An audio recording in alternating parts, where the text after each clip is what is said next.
अस्सलाम वालेकुम। सो हम बात कर रहे थे about the form of poison, ठीक है। सबसे पहले ये हम किस चीज़ के बारे में बात कर रहे हैं, जो कि फैक्टर्स हैं जो कि मॉडिफाई कर रहे होते हैं एक्शन ऑफ पॉइजन्स को, ठीक है। सबसे पहले हमने डोज के बारे में बात कर ली थी, जिसमें कुछ को वॉमिट हो जाती है, एलर्जी, टॉलरेंस, हमने क्यूमुलेटिव इफेक्ट के बारे में बात की, सिनर्जिज्म एंड देन इडियोसिंक्रेसी, ठीक है। अब हमने फॉर्म ऑफ पॉइजन की बात करनी है। हमने बात की थी फॉर्म ऑफ पॉइजन जो है वो 3 फॉर्म में पॉइजन की जो स्टेट्स होती हैं, तो वो हम उसे फिजिकल स्टेट में वो होता है, ठीक है। फिजिकल स्टेट में होगा, ये एक हो गया, या वो केमिकल स्टेट में हो सकता है, उसकी जो वो वाली स्टेट है वो अफेक्ट कर सकती है उसके एक्शन को।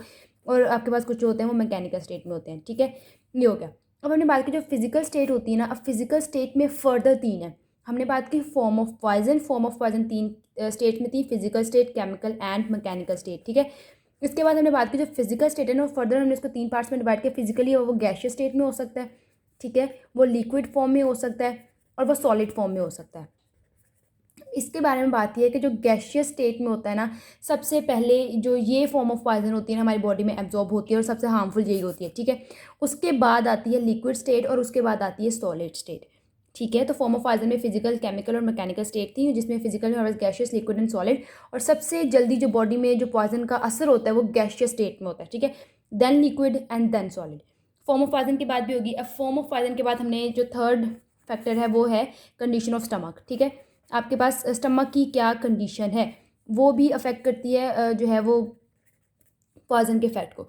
अगर आप इसमें 2 चीज़ें हैं, अगर आपके पास स्टमक 2 चीज़ों में पड़ेंगे, फुल स्टमक है, ठीक है, या एम्प्टी है।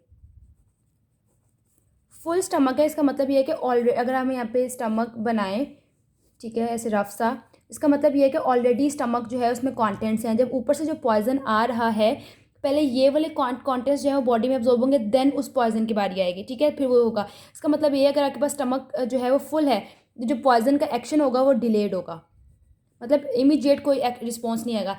लेकिन अगर आपके पास जो स्टमक है वो एम्प्टी है, ऊपर से पॉइजन आ रहा है, वो पॉइजन यहाँ पे जा रहा है, स्टमक उसको डाइजेस्ट करके हमारी बॉडी में वो इमीडिएट एब्जॉर्ब होता जाएगा। तो जो एम्प्टी जो है वो स्टमक के बारे में बात हो रही है, उसमें आपके पास इमीडिएट, ठीक है, फ़ौरन ही उस जो है वो पॉइजन का असर होगा। और उसके अलावा एक और चीज़ है, आपके पास जो फैटी कॉन्टेंट्स होते हैं, लाइक अगर आपने पॉइजन लिया है उसके साथ आपने कोई फैटी कॉन्टेंट्स लिए हैं, तो फैटी कॉन्टेंट्स जो होते हैं ना फर्दर डिले कर देते हैं एक्शन ऑफ पॉइजन को, ठीक है।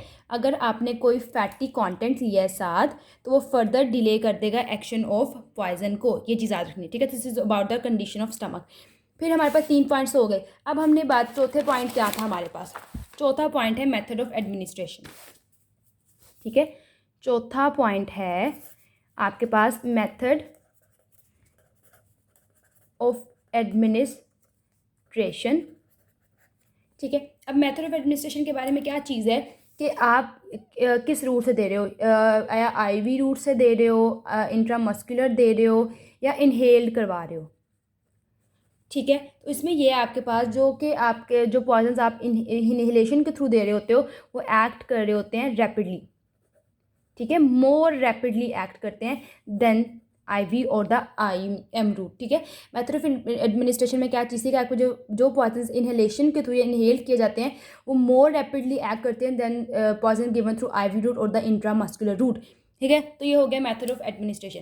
अब हमने 5वां पॉइंट हमारा क्या था, कंडीशन ऑफ बॉडी, कि आपकी बॉडी की क्या कंडीशन है, ठीक है। पहले सारे पॉइंट्स ही लिख लेते हैं। फिर 6 पॉइंट था आपके पास state of health, the last one was sleep. अच्छा, तो आ गया कंडीशन ऑफ बॉडी। अगर जो है स्टमक जो आपके पास जो पॉइजन है अगर किसी एज्ड पर्सन को दिया गया है, ठीक है, एज पर्सन को दिया गया, तो ऑब्वियस है उसकी बॉडी में आगे ही बहुत इम्यूनिटी कम होगी, सारे ऑर्गन्स प्रॉपरली फंक्शन नहीं कर रहे होंगे, तो उसमें बहुत सीवियर इफ़ेक्ट्स आएंगे, ठीक है। जो पर्सन एज्ड है उसमें सीवियर इफेक्ट्स आएंगे और they are more susceptible to the toxic effects, ठीक है। एज्ड पर्सन क्या होंगे, दे विल बी मोर सस्केप्टिबल किस चीज़ के लिए, टॉक्सिक इफेक्ट्स ऑफ पॉइजन के लिए। एज पर्सन में सीवियर इफेक्ट्स होंगे and they are more susceptible to the toxic effects of poison as compare to the young ones, क्योंकि उनमें इम्यूनिटी स्ट्रॉन्ग है, ठीक है, तो वो उनमें इतने सस्केप्टिबल नहीं होंगे और उनमें इतनी सीवियर इफेक्ट्स नहीं मिलेंगे, ठीक है। ये तो 5वां पॉइंट हो गया। अब आपके पास 6 पॉइंट है state of health. State of health में 2 चीज़ें हैं, या आपके पास गुड हेल्थ होती है ये हेल्थ पुअर है, ठीक है। अब जिनकी हेल्थ पुअर जो है वो गुड है, उसमें तो लेस सीवियर इफेक्ट्स से आएंगे ना, क्योंकि वो उनकी हेल्थ अच्छी है। जो पुअर है तो उनमें जो है वो मोर सीवियर इफेक्ट्स आपको मिलेंगे, ठीक है। और इसके अलावा स्टेट ऑफ हेल्थ में एक और पॉइंट ये है कि जिन लोगों में या तो किडनी का प्रॉब्लम है या जो है वो लिवर का प्रॉब्लम है, ठीक है, क्योंकि हमारे पास जो लिवर है उसी में तो मेटाबॉलिज्म होती है ना, अगर हम कोई पॉइजन या कोई ड्रग वगैरह लेते हैं और किडनी को थ्रू एक्सक्रीट आउट हो जाता है। तो अगर आपके पास लिवर, ठीक है, और किडनी का ही इशू है उस इंसान में, तो जाहिर है कि उसकी जो पॉइजन की सही से मेटाबॉलिज्म और फर्दर एक्सक्रीशन नहीं होगी, बॉडी से क्यूमुलेशन इफेक्ट प्रोड्यूस होगा, ठीक है, जिसकी वजह से वो इन पेशेंट्स में भी पॉइजन जो है वो इंक्रीज इफेक्ट होता है उसका। देन लास्ट पॉइंट है हमारे पास स्लीप। हमें पता है ड्यूरिंग स्लीप क्या होता है मेटाबॉलिज्म का। ड्यूरिंग स्लीप इंसान का जो मेटाबॉलिज्म होता है वो बहुत स्लो होता है, ठीक है। मेटाबॉलिज्म स्लो है, जब मेटाबॉलिज्म स्लो है तो उस ड्रग को फर्दर बॉडी में एब्जॉर्ब होने में पॉइजन को टाइम लगेगा, जिसकी वजह से उसके इफ़ेक्ट्स डिलेड होंगे, ठीक है। तो हमने ड्रग्स की सबसे पहले डोज के बारे में बात कर ली, फिर उसके फॉर्म के बारे में बात की, condition of stomach, condition of body, method of administration, state of health and sleep, ठीक है।